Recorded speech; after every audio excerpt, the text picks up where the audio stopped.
Oval వేదికగా జరిగిన 5వ టెస్టులో ఇంగ్లాండ్పై సంచలన విజయం సాధించిన టీమిండియా సిరీస్ను 2-2తో డ్రా చేసుకుంది. అయితే రెండు జట్ల మధ్య చివరగా భారత వేదికగా జరిగిన టెస్టు సిరీస్ను టీమిండియా 4-1తో గెలుచుకుంది. దీంతో సిరీస్ డ్రా అయినప్పటికీ నిబంధనల ప్రకారం రెండు జట్ల మధ్య చివరగా జరిగిన సిరీస్ గెలిచిన భారత్ వద్దకే సచిన్ అండర్సన్ ట్రోఫీ చేరింది. దీంతో గత 7 ఏళ్ల కాలంలో ఇంగ్లాండ్తో జరిగిన టెస్టు సిరీస్లో ఓటమి ఎరగని రికార్డును టీమిండియా ఈ సిరీస్లోనూ కొనసాగించింది. ఈ విజయంతో భారత జట్టు వరల్డ్ టెస్ట్ ఛాంపియన్షిప్ 2025-2027 సైకిల్ పాయింట్ల పట్టికలను టాప్లోకి దూసుకుపోయింది. 4వ స్థానం నుంచి 3వ స్థానానికి ఎగబాకింది. కాగా భారత్ ఇంగ్లాండ్ టెస్ట్ సిరీస్తోనే వరల్డ్ టెస్ట్ ఛాంపియన్షిప్ 2025-2027 సైకిల్ ప్రారంభమైన సంగతి తెలిసిందే. ఈ సిరీస్లోని 5 టెస్టుల్లో 2 గెలిచిన భారత్ 1 డ్రా చేసుకుంది, 2 ఓడిపోయింది. దీంతో ప్రస్తుతం భారత్ ఖాతాలో 28 పాయింట్లు ఉన్నాయి. 46% విజయాలతో 3వ స్థానానికి చేరుకుంది. నిజానికి ఇంగ్లాండ్ కూడా భారత్తో సమానంగా విజయాలు ఓటములు ఉన్నాయి. కానీ ఆ జట్టుకు స్లో ఓవర్ రేట్ కారణంగా 2 పాయింట్ల కోత పడింది. దీంతో 26 పాయింట్లు 43% విజయాలతో 4వ స్థానానికి పడిపోయింది. ఆడిన 3 టెస్టుల్లో గెలిచిన ఆస్ట్రేలియా ప్రస్తుతం WTC పాయింట్ల పట్టికలో 100% విజయాలతో మొదటి స్థానంలో ఉంది.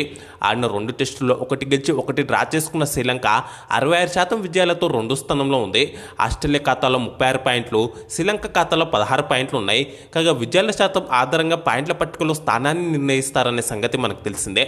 అందుకే భారత్ ఇంగ్లాండ్ కన్నా పాయింట్లు తక్కువగా ఉన్నప్పటికీ విజయాల శాతం ఆ జట్ల కన్నా ఎక్కువగా ఉండడంతో శ్రీలంక టాప్ 2లో ఉంది. ఇక 5వ స్థానంలో బంగ్లాదేశ్, 6వ స్థానంలో వెస్టిండీస్ ఉన్నాయి. ఈ సైకిల్లో సౌత్ ఆఫ్రికా, న్యూజిలాండ్, పాకిస్తాన్ జట్లు ఇంకా ఒక్క మ్యాచ్ కూడా ఆడలేదు. WTC సైకిల్లో భారత్ తమ తర్వాతే టెస్టు సిరీస్లను వెస్టిండీస్, దక్షిణాఫ్రికాలతో ఆడనుంది. ఇవి 2 మ్యాచ్ల టెస్టు సిరీస్లు మాత్రమే.